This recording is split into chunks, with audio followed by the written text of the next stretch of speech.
Everybody, welcome back to Leosophy. This episode is part of the religion series, and in this instance, I'm going to be continuing my talk about polytheism, paganism in general, and most importantly, I think the real focus of this episode is going to be ancestor worship. So, what would lead a culture to derive the crux of their rituals and spiritual importance on ancestor worship? And I think there's some obvious connotations that we can see even in the modern world, where ancestor worship, at least in the West, is not a common phenomenon. So let's start with family, because when people talk about ancestor worship, generally they're talking about someone whom they're blood related to, right? That's really what an ancestor is, although it can get a little murkier than that, but still.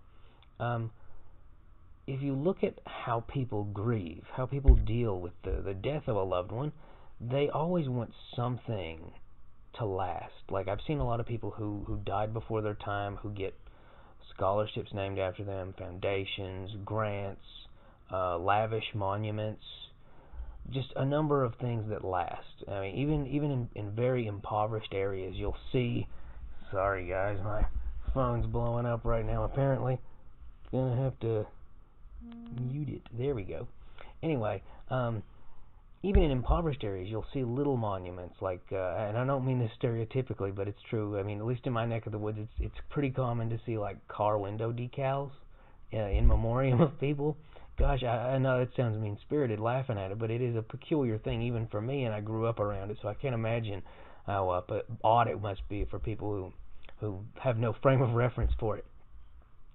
But there's a tendency to create monuments to the dead, and you see this with ancestor worship. You see massive grave mounds, big burial mounds called cairns, and they've got a bunch of names. I'm not even going to get into like all the different words for those big burial mounds, but you see things like that where possessions of the dead are buried with them, and according to some people in European paganism at least, it's connected to reincarnation, and I'll get a little bit more into that here in a little bit. But first, I'm just going to cover the general gist of ancestor worship as a phenomenon. In areas where burial was not as commonplace, or there was limited space, then you have little tiny shrines, for example, in the home, where someone would show reverence to an ancestor. Lastly, you have artifacts belonging to said ancestor being treated with reverence, and that makes a lot of sense in terms of discouraging the spreading of pathogens, because if you think about it, if you have your grandpa's femur in your house, it's probably not very healthy. But if you have your grandpa's shaving razor or something like that, which I incidentally have something like that, and you make use of it, or you just keep it, then at that point it's a knick-knack or an heirloom or a keepsake. And that it's funny to think that that's something that we, even in the most secular of societies, do. You can see precursors of ancestor worship in just run-of-the-mill, everyday secular activity.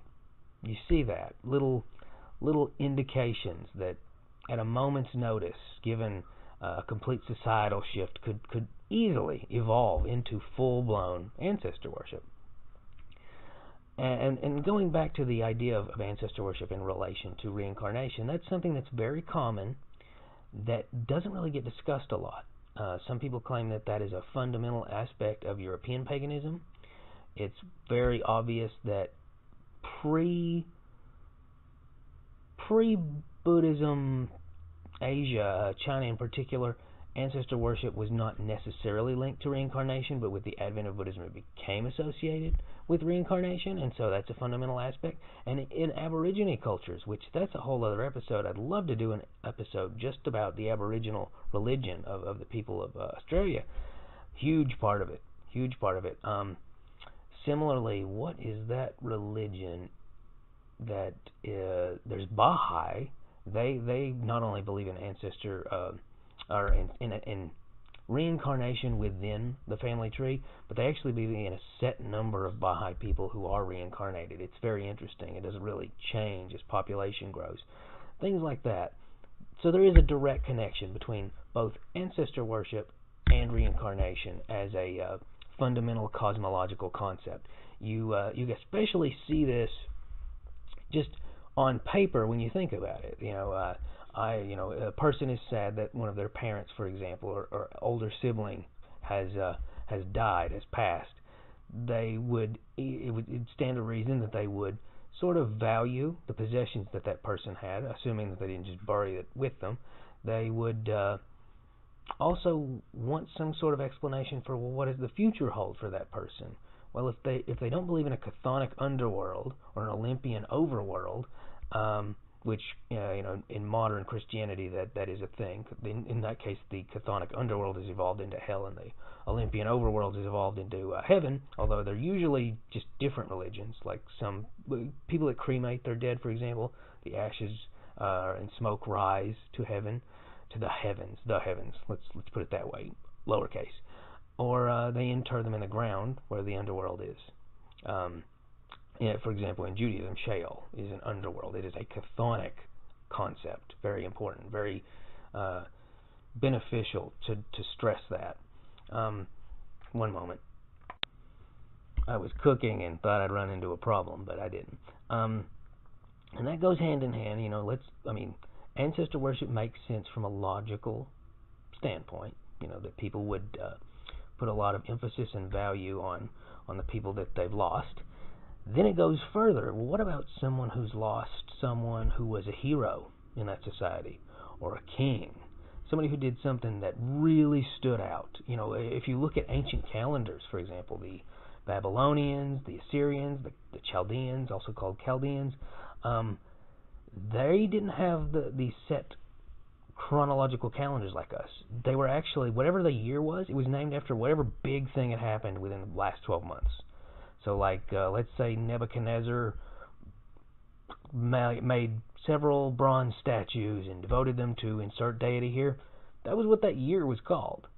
So what about somebody who basically made a year, like they were the defining feature of that, and then they died? What would happen to that person? Would that person just be buried next to a pauper and forgotten about? Would their possessions just pass among various descendants? I got Nebuchadnezzar's, my great uncle, his mirror. No, things like that. Think about the importance that is. That's not just a ancestor in the genetic sense. That's an ancestor in the mimetic sense. That's an ancestor for a city, a country, a people. So what do you do about that? Well, that's where those big burial mounds come in. That's where massive shrines, maybe even statues deifying that individual, come in. It's widely believed that Gilgamesh was a regular dude who became a deity through his acts and in the memory of his people. So you can see how ancestor worship can chronologically lead into deity worship, and that's where I'm going with this. Ancestor worship makes a logical sense to a person. You even see it in chimps to some degree, the veneration of remains. And then when you get to a certain point where someone is so well known that they become almost like the ancestor, I'm using quotes for that because it's mimetic, not genetic, of an entire people, well, now you've got the possibility of like a pantheon of polytheism starting to come into play.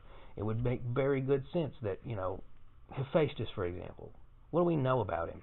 Very little. I brought him up in the last episode as the god of fire and blacksmithing.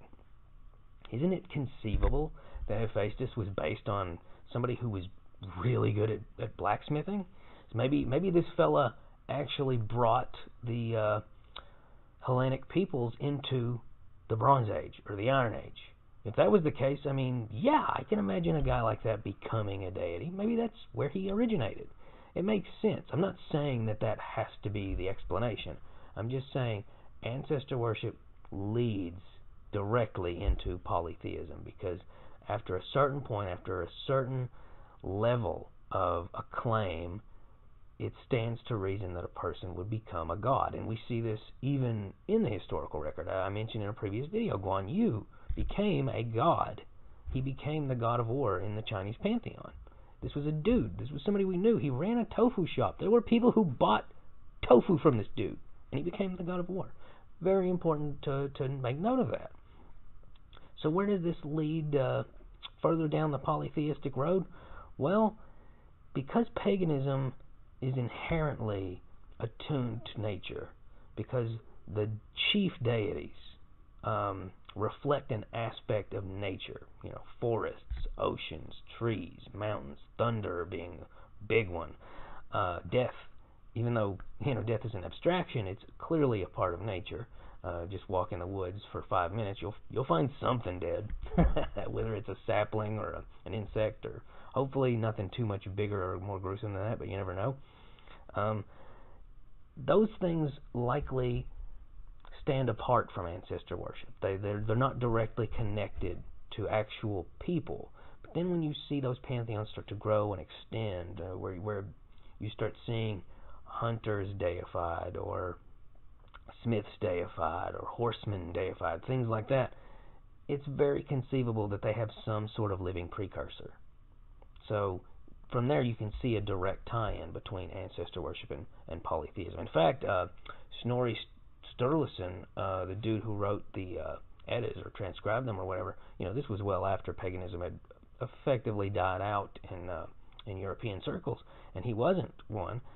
He claimed that they were based on real, live human beings that walk the earth, like Odin and Thor. I'm a little skeptical of that, but you can see that the direct connections that ancestor worship and polytheism could have with one another.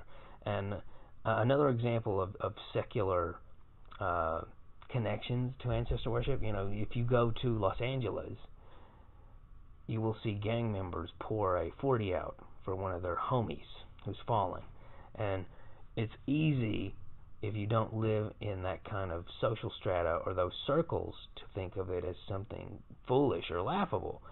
But you see it everywhere. You see it in Viking culture. You see it in Germanic culture. You see it in Chinese culture. You see it in... it was one of the first things that struck me as interesting was I've been to a cemetery in Los Angeles, and I've been to a cemetery in Tokyo, and two things that they have in common is open bottles of beer, libations for the dead.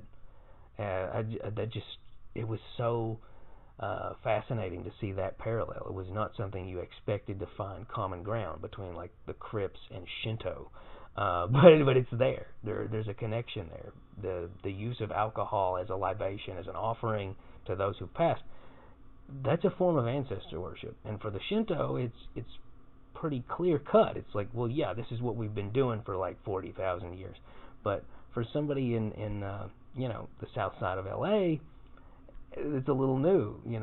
That's not something that would just inherently be taught. That's something that happened naturally. That's something that happened spontaneously.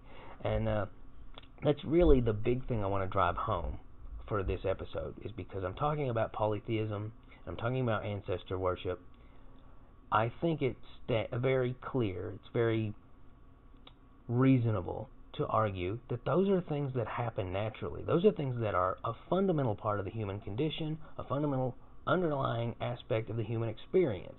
Ancestor worship leads to polytheism, and ancestor worship is a spontaneous, natural event. It's something that would happen no matter what. We could put, I did a similar scenario when I was talking about language and how it's natural, how it's genetic. If you drop 10 kids in the middle of nowhere and you make sure that they're cared for somehow, they're going to eventually develop ancestor worship. And over time, that's likely going to become polytheistic. So, thanks everybody for watching. Like, share, subscribe. That's all I got right now. Keep asking questions. Bye.